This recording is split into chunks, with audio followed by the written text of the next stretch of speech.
Salud, amigas y amigos de la Iguana Televisión. Las consecuencias desde el punto de vista alimentario, nutricional que han tenido la guerra económica, las sanciones, las llamadas sanciones, las medidas coercitivas unilaterales, el bloqueo contra Venezuela y también la corrupción, que es un elemento que debemos señalar siempre, pues son de las consecuencias más importantes, ¿no? Porque afectan directamente a todo el pueblo y en especial a los sectores más vulnerables. Para hablar de este tema tenemos con nosotros hoy a Clara Sánchez. Ella es una persona que se ha dedicado durante los últimos años a investigar el sistema agroalimentario de Venezuela. Y ahora, a propósito de la Feria Internacional del Libro de Venezuela, que se está celebrando en el Palacio Federal Legislativo acá en Caracas en estos primeros días de noviembre, ella acaba de presentar un libro que se llama Operación Bloqueo de Alimentos a Venezuela. Se te doy la bienvenida y la felicitación por ese libro, Clara. Y te pregunto, esta crisis que se ha generado con todos estos factores que yo he señalado, ¿han modificado el sistema agroalimentario venezolano? Y si es así, ¿a favor o en contra? Porque hay gente que dice que todo esto nos ha enseñado a producir. ¿Cuál es la situación real que tú has logrado investigar? Hola, ante todo agradecerte la invitación, de verdad que para mí es un gusto estar contigo en este momento. Bueno, un poco, eh, efectivamente hay como muchos a favor y otros en contra de lo que se ha generado. Parte de la investigación que he estado haciendo desde el 2014 sobre el sistema agroalimentario venezolano es justamente un poco estudiar las políticas que se ejecutaron durante el gobierno, primero porque es como una etapa, pues, o sea, del año 2001 hasta al año 2014 se identifica una primera etapa en el cual más allá de las contradicciones o factores de interés en relación al sistema agroalimentario, diferentes sectores de interés, el sistema agroalimentario venezolano tuvo desde la perspectiva de la constitución de poder nacional, como lo explico en el libro, se elevó la producción nacional de alimentos a los más altos niveles, a niveles históricos, igualmente como los indicadores alimentarios de la población, y en una relación directa con el control que se obtuvo sobre los recursos naturales. Entonces, en este periodo particularmente, hubo un impulso al poder nacional venezolano en relación al sistema agroalimentario, y parte del análisis es que después del año 2014 hubo un quiebre con la caída de los precios del petróleo, y en ese entonces comienzan a afectarse tanto la producción nacional de alimentos como estos indicadores alimentarios de los que te hablaban, que llegaron a estar al más alto nivel, Venezuela entre los primeros países del mundo en el más alto nivel de sus indicadores alimentarios de la población. O sea, que podemos decir que es un mito que cuando se dice que Venezuela no producía nada, que Venezuela ha comenzado a producir justamente a raíz de todas estas obligaciones que ha tenido producto del bloqueo y de las medidas coercitivas unilaterales. Bueno, en todo caso, lo que explica un poco es que en este primer periodo, de 2001 al 2014, efectivamente ha sido especie de mito decir que no se producían alimentos. Sí, los datos, y es parte de lo que se evidencia en este libro que he publicado, es que se elevaron estos indicadores al más alto nivel, tanto en la producción nacional de alimentos como en los indicadores alimentarios de la población, talla, peso de los niños, el consumo de proteínas, el consumo de kilocalorías. O sea, hay una cantidad de datos que se pueden aportar, que es una recopilación que vengo haciendo desde el 2001, donde efectivamente se demuestra lo contrario. ¿Qué es lo que sucede? Que a partir del año 2014, cuando ocurre la caída en picada de los precios del petróleo, eh, se ejecuta o comienza a aplicarse una política de coerción por parte de Estados Unidos contra Venezuela, justamente en medio de, vamos a decir, la restricción de mantener los mismos recursos de ingresos de divisas que se tenían a través de la renta petrolera, y por la cual no se pudo seguir sosteniendo esta política, generalmente esta política de emisiones que sustentaba esta política de la lucha contra el hambre en Venezuela, y que efectivamente tiene frutos muy importantes. A partir de esa fecha es que se comienzan a golpear estos indicadores, empieza a ocurrir una caída de la producción nacional, pero uno de los mayores impactos tiene que ver con la importación de alimentos. Se aumentó la producción nacional de alimentos a niveles históricos.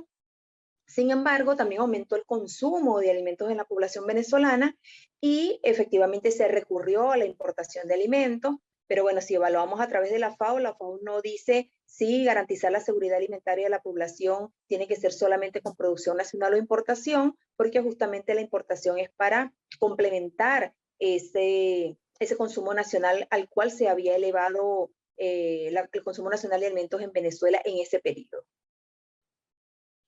Aquí cobra mucha importancia, Clara, el tema de los comités locales de abastecimiento y producción, como programa de emergencia al menos, ¿no? Realmente ese programa surtió el efecto de evitar un mayor deterioro de la calidad alimentaria de la población en general, de los niveles nutricionales, de la lucha contra el hambre. ¿Realmente operó así?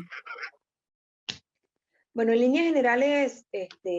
puede decirse que sí, puede decirse que vino a constituirse un paliativo a esto que otros investigadores también venezolanos han denominado la guerra económica contra Venezuela. En este caso, hay que recordar que en el campo alimentario y lo que tiene que ver con la misión alimentación, se llevaban durante este primer periodo una cantidad de, vamos a decir, de acciones, de una cantidad de programas alimentarios en el cual estos programas alimentarios impactaban sobre todo en lo que tiene que ver con los precios, el costo accesible de los alimentos, el precio, e impactaban a más del 75% de la población mediante diferentes programas, o sea, que llegó a alcanzar una gran cantidad de población nacional. Al efectivamente reducir, y parte de esto tenía que ver con la producción nacional que se había aumentado, pero también tenía que ver con esa importación de alimentos que formaba parte de un programa del gobierno nacional para complementar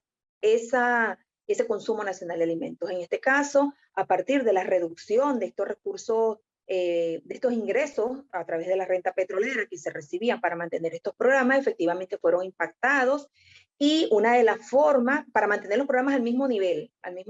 al cual se encontraban hasta el año 2014, y una de las formas efectivamente que lo pudimos ver un año después de que Estados Unidos declarara a Venezuela una amenaza inusual extraordinaria en medio de esta crisis sistémica de los precios del petróleo que afectó a los países productores de hidrocarburos, pero particularmente a nosotros, con la política de sanciones de Estados Unidos contra Venezuela.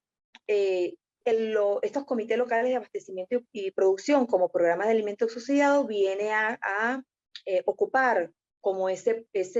lugar en la cual salieron varios programas y se convirtió como en el programa bandera, el único con el cual el gobierno podía importar y complementar ese consumo nacional de alimentos que efectivamente fue golpeado.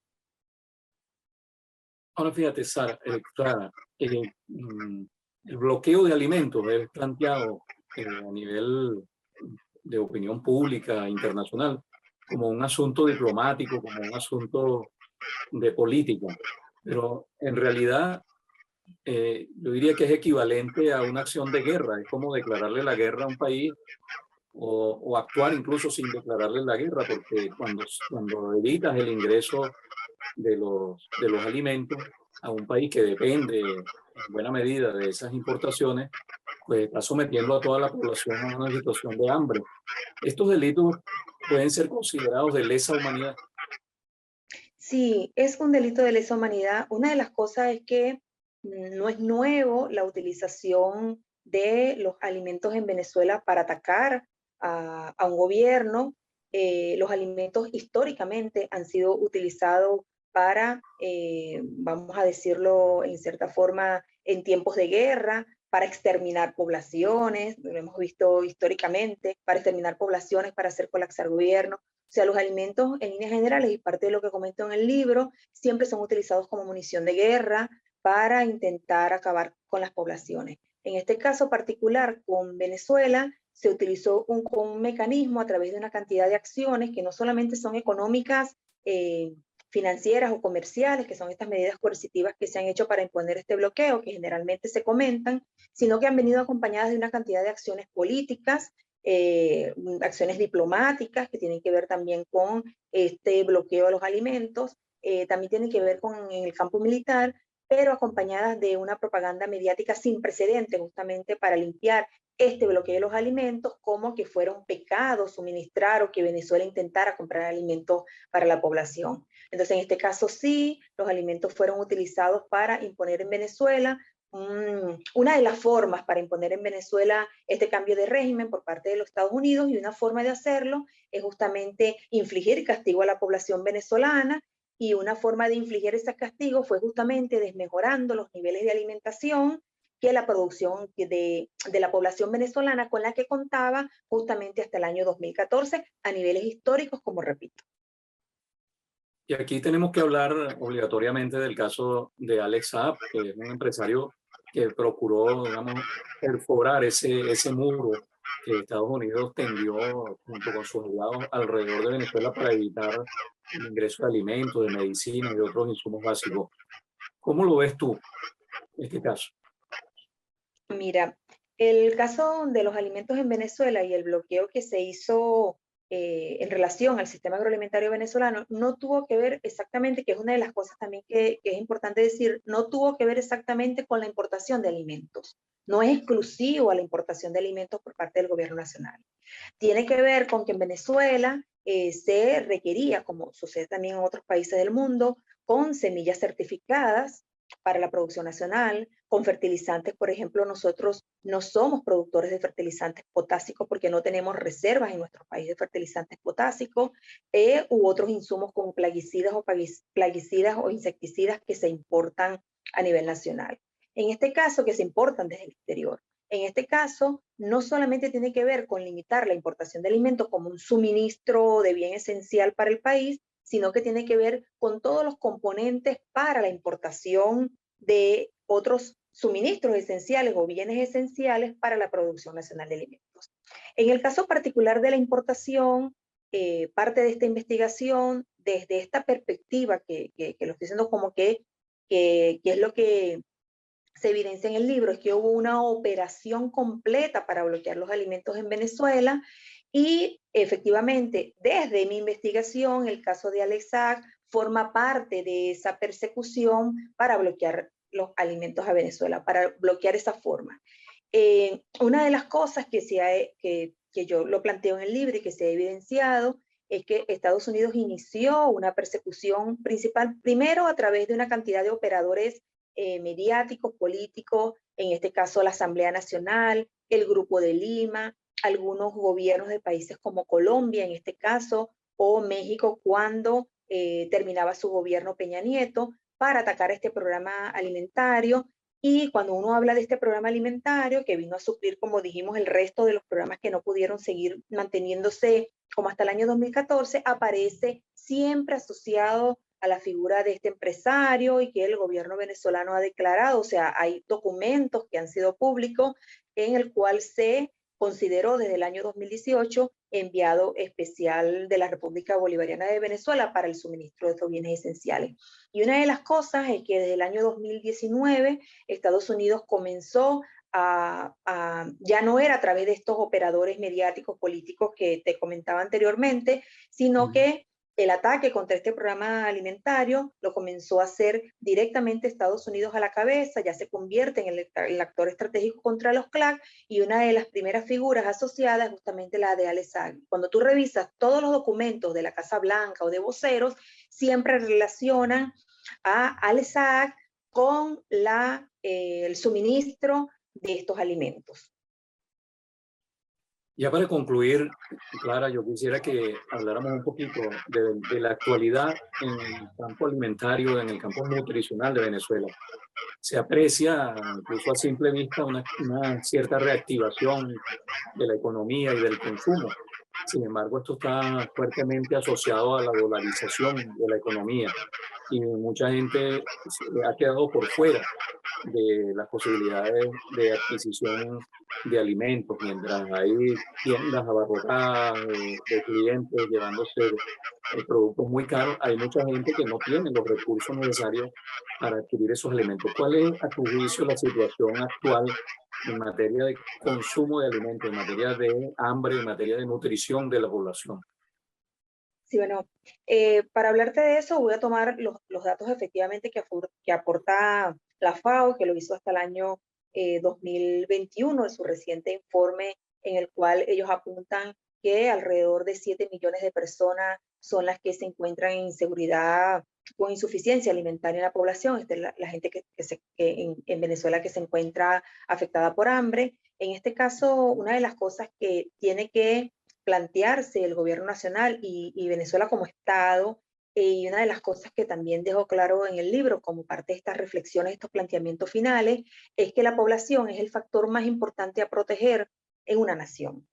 Y una de las cosas tiene que ver en el campo alimentario, en el cual las grandes potencias ponderan el caso de los alimentos, o sea, lo ponderan como un factor estratégico de poder nacional, y generalmente los países periféricos, hablándote en términos geopolíticos, no se pondera la importancia de esto. Nosotros conocemos cómo en Latinoamérica tenemos a dos grandes, Latinoamérica y el Caribe casi tenemos a dos grandes productores de alimentos, como a nivel mundial, como es Argentina y Brasil. Y sin embargo, estos mayores productores de alimentos en el mundo no pueden alimentar a toda su población. Tiene que ver con el modelo justamente en el cual los alimentos se han convertido bajo este modelo del agronegocio mundial, los alimentos se han convertido en una mercancía más en el cual pueden acceder solo aquellos que puedan pagar por ellos. Eso es lo que, en cierta forma, yo alerto en el libro, que para lo que es la construcción de la revolución bolivariana, este camino de la revolución bolivariana en el cual nos vivimos